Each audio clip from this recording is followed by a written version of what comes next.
आज़ाद खां मथे थी नेशनल हाईवे ताईं इहो SUP ऐं अल कलमत वेलफेयर एसोसिएशन जे तरफ़ां हिकिड़ो एहतिजाज कयो वियो आहे महांगा घाटा टोड़ महांगाई जे ख़िलाफ़। अचो त हिन सां वधीक ॻाल्हायूं, हिन जो छा चवणो आहे। हफ़्ते जे अंदरि 60 रुपया पंहिंजो पेट्रोल जो लीटर ऐं गिह जी क़ीमत तव्हां ॾिसो, ग़रीब माण्हू काॾे वञे,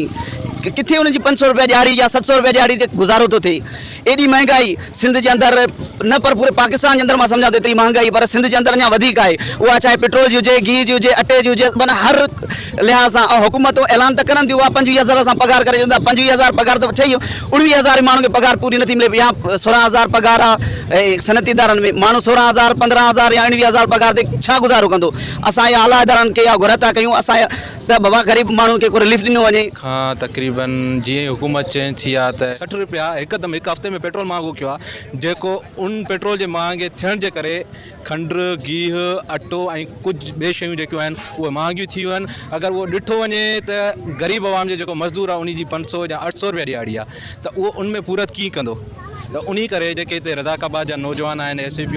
SUP जे तरफ़ां फैज़ इस्पाणी आहे, उन कॉल ॾिनी त असां जेकी इहा महांगाई आहे उन जे ख़िलाफ़ु असां एहतिजाज कयूं था ऐं घुर कयूं था असां, छो जो असांजो हक़ आहे, बुनियादी हक़ आहे। असां घुर कयूं था हिन महांगाई खे फ़ौरन घटि कयो वञे ऐं आवाम खे रिलीफ ॾिनो वञे। जीअं त अॼु सिंध यूनाइटेड पार्टी मर्कज़ तरफ़ां जेको ऐलान कयो वियो त सिंध में जेका घाटे टोड़ महांगाई आहे ऐं सिंध में जेका पाणी जी एतिरादु खोट आहे,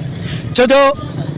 पंजाब जे अंदरि जेको अटो आहे उहो सस्तो आहे। पंजाब हुकूमत जेको आहे पंहिंजे माण्हुनि खे रिलीफ ॾिए पई, यूटिलिटी स्टोरनि ते जेको आहे सो सस्ती चीज़ूं मिलनि पियूं, पर सिंध जे अंदरि जेको आहे सो